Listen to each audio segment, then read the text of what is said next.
Welcome to AI ConvoCast, where we bring you the latest in AI and tech innovation. Quick housekeeping.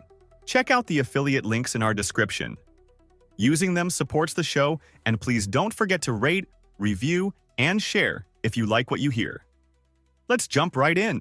Today we will be covering Anthropic's massive expansion of its TPU compute partnership with Google and Broadcom, the launch of a new model called Claude Mythos Preview under a cybersecurity-focused program called Project Glasswing, a billing policy change that cuts off third-party harness access for Claude subscribers, and a surprise round of usage credits Anthropic quietly sent to its paying users. Let us get right into it.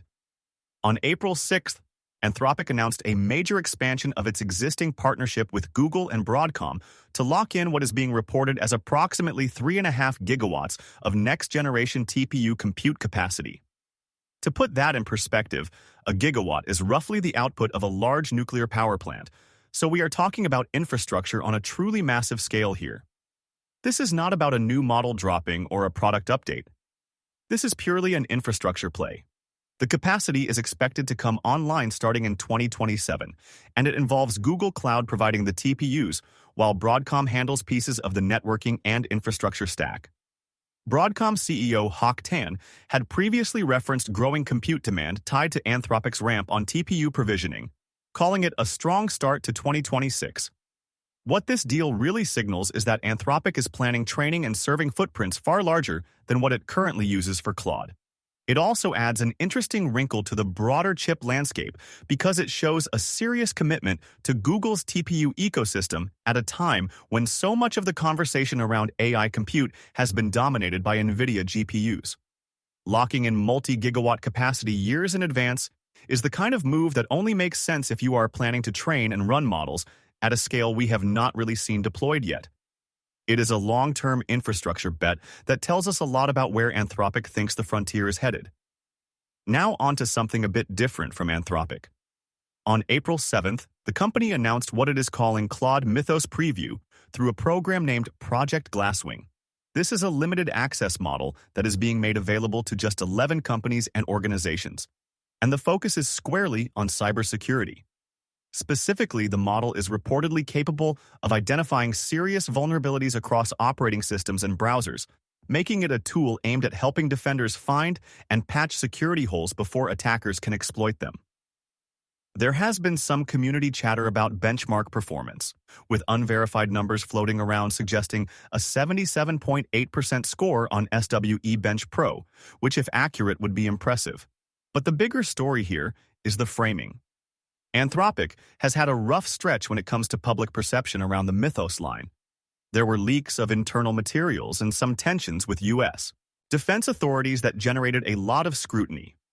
By launching this preview under a controlled cybersecurity program, Anthropic is essentially rewriting the narrative. Instead of being the company that had its next-gen model details leak out, it is now positioning itself as a responsible provider of defensive AI capabilities. The limited rollout to just 11 organizations reinforces that careful, measured approach that Anthropic has built its brand around. It is a smart move that turns a difficult chapter into a forward-looking story about using powerful models to make systems more secure. Shifting gears to something that directly affects Claude users.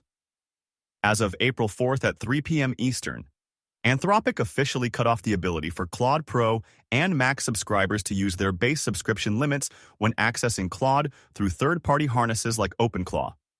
If you are not familiar, third-party harnesses are basically external tools or interfaces that plug into Claude's capabilities, letting developers and power users run the model in customized workflows.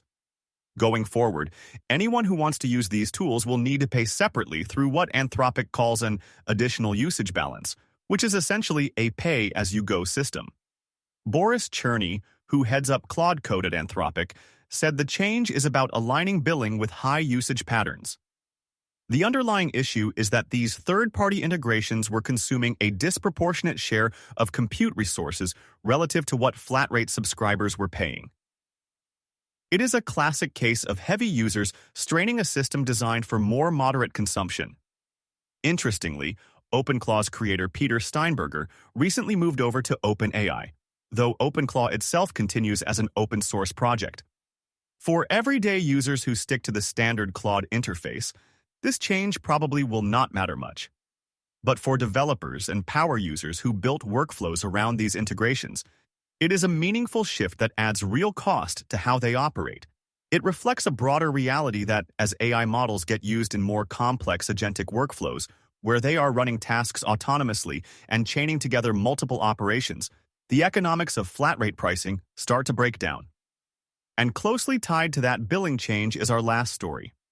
On April 6th, paid Claude Pro and Max subscribers started reporting that they had received emails from Anthropic granting them a one-time credit equal to their monthly subscription fee.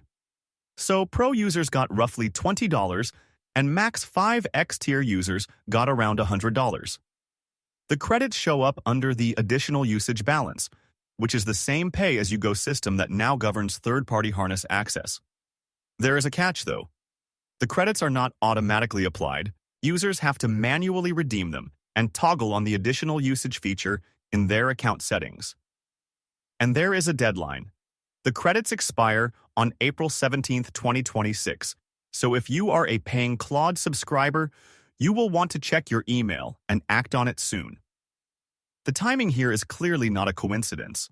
Anthropic made a billing change that added new costs for a subset of its users, and almost immediately followed up with a goodwill gesture to soften the blow. It is a classic retention move during a pricing transition, giving users a taste of the new system with house money so they can get comfortable with it before they start spending their own. It shows that Anthropic is very aware of the friction these changes could create and is actively trying to manage the user experience through what is, admittedly, a pretty significant shift in how its platform is monetized. Thank you for listening to AI Convo Cast. Please don't forget to rate, review, and share if you like what you hear. Thanks and hope to see you again next time.